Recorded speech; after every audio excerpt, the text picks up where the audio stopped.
Happy Sunday, Red Army. It's your boy Case doing this for 1878 Casuals. This is my match review for Crystal Palace. Highly disappointed, especially with all the expectations going into the match. It's highly disappointing, especially when we played Crystal Palace midweek and we didn't play with guys like Marcus, Bruno, Rasmus. And you figure you bring those veterans into the, especially Bruno and Marcus, you bring those into the fold. You figure that we're going to get a better production, being more clinical, and just an all-around better showing. But that was not it. Yes, we controlled. Going off the stats here, I'm going to go brief thing off the stats. Yes, we controlled 77% of possession. You don't want to say that's misleading, but it feels like it's misleading because when we played Burnley, we didn't control the ball and we still won. Ten Hag wants to be a control type team and dominate the ball, and this was right up his street. This is right up where this is tactics that he was looking for: control the ball, wear a team down, and score goals.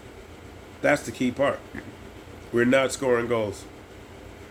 Last year we were the best defensive team in the league, and we didn't need to score a lot of goals. As a matter of fact, last year we had the most wins by one goal. I think we had 12 or 13 wins where we did it with more than one goal, or just one goal. Well, now we're not the best defense in the league, so we need to score more goals, and that has not come to fruition. That is a big problem that needs to be fixed by Eric Ten Hag. I think there's one thing I'm going to criticize the boss is we got to figure out a way to score more goals. Yesterday I saw a shot chart, and it showed what players passed to what players and the amount of passes you were doing to each player. For example, Varane to Delo was the top passing combination. Varane passing it to Delo. Next, it was like Rasmus to, I want to say Bruno. No, Rasmus to Mount, and I'm not Rasmus. Safane to Mount, and then Safane to Marcus. And it was like the low to Bruno. That was the next one. Then it was like Mount to Marcus. But the one that was not involved with any passing was Rasmus. Anyone to Rasmus.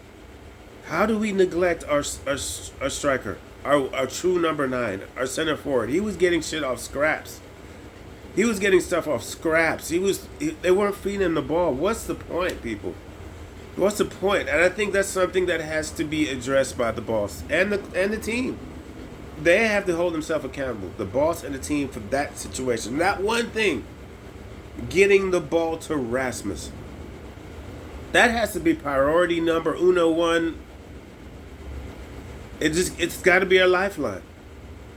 Somehow they've got to figure out a way to getting him the ball where we have to say, stop trying to get him the ball so damn much.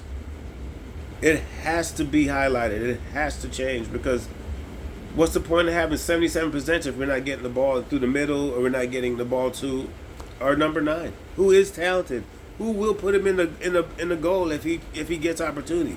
He will shoot the ball. I've even heard people saying that maybe we should bench Rasmus and bring in Martial.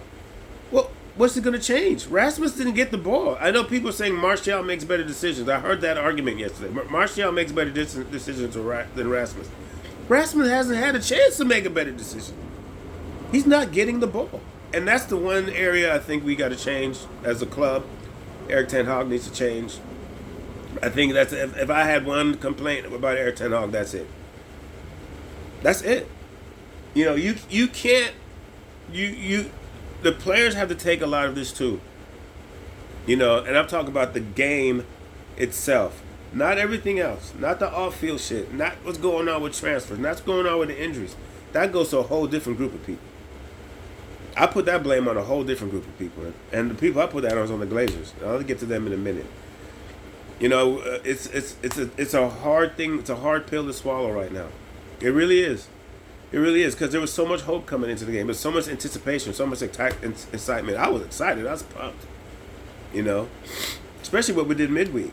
Yes, Crystal Palace did not put out a full squad. We didn't either.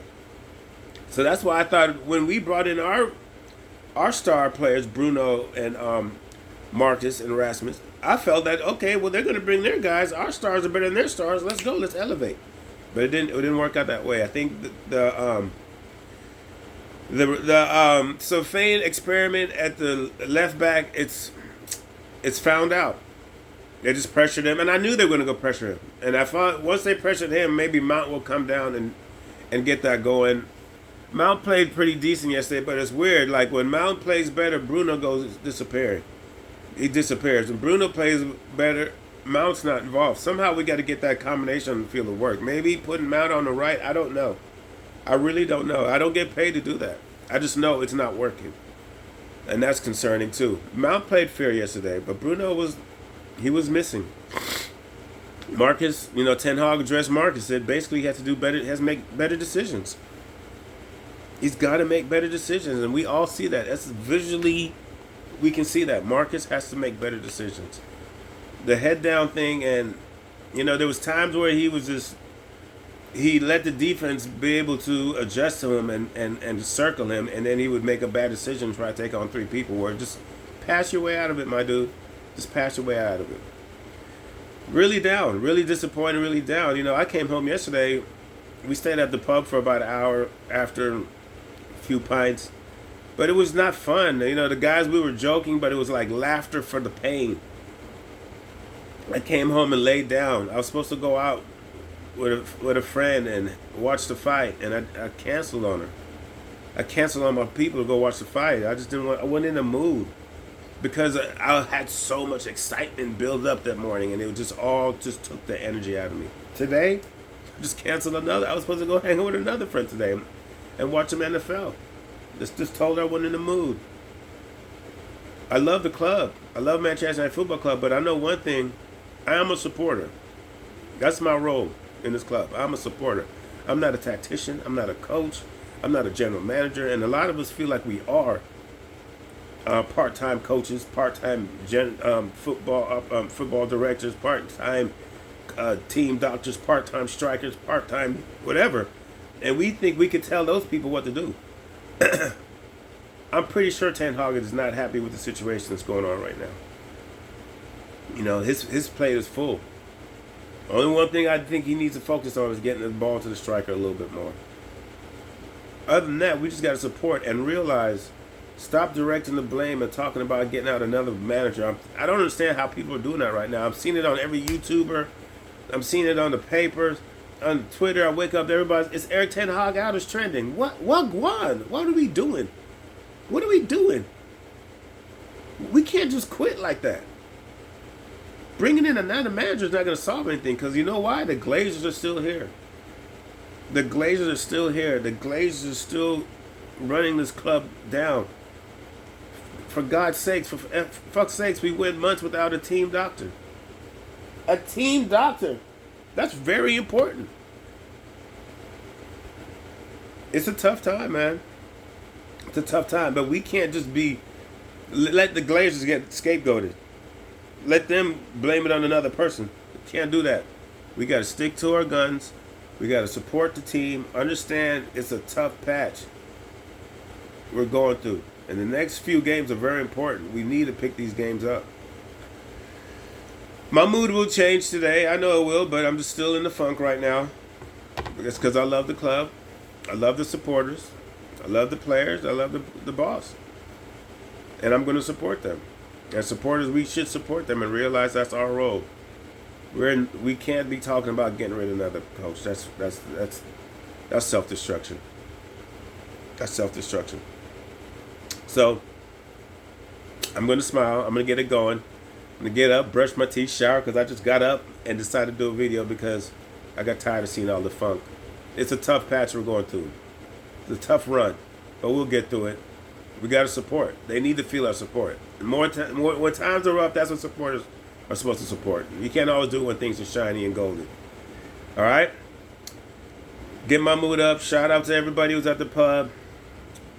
It was a tough one. But hey, sports, someone's got to win, someone's got to lose, and right now we're losing. This is Case 1878 Casuals. Up the fucking Reds. Love United. Hate Glazers. Keep supporting our channel. Keep supporting the club. Like, subscribe, leave your comments.